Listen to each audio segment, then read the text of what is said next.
Satu ketika hadimnya di zaman Nabi Sulaiman alaihissalam, ketika beliau duduk dengan sahabatnya yang berasal dari India, maka hadirin sekalian, tiba-tiba datang satu orang yang penampilannya hadimnya menyebabkan tetamu Nabi Sulaiman itu, sahabat Nabi Sulaiman itu ketakutan.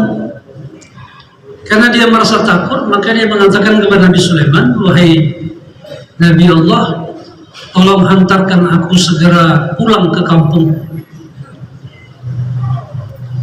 Maka hadirin sekalian, dari negeri Nabi Sulaiman hadimnya ke India, beliau dihantar oleh Nabi Sulaiman dengan kekuatan beliau.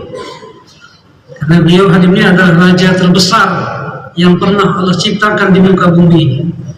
Dari mulai dunia diciptakan sampai dunia berakhir hadimnya, tidak akan ada raja yang sebesar Nabi Sulaiman alaihissalam. Karena Allah memberikan kepada beliau kekuasaan bukan hanya kepada manusia, akan beliau bisa mengatur dan berbicara kepada hewan-hewanan. Beliau bisa berbicara kepada tumbuh-tumbuhan.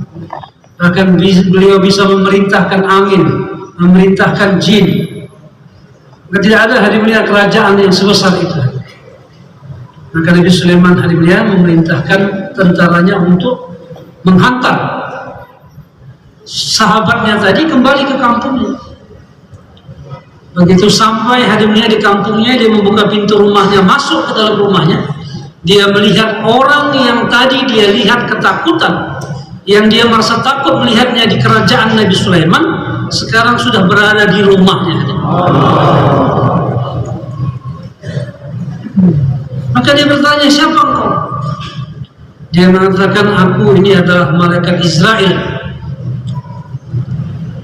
Tapi tadi engkau baru saja berada di negeri Sulaiman. Kenapa sekarang tiba-tiba sudah sampai di sini?"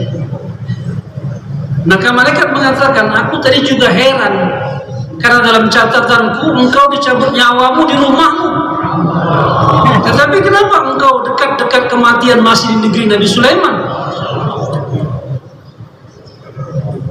Hadirin sekalian, maka Allah SWT, kematian hadimnya adalah sesuatu yang pasti kita akan alami hadimnya.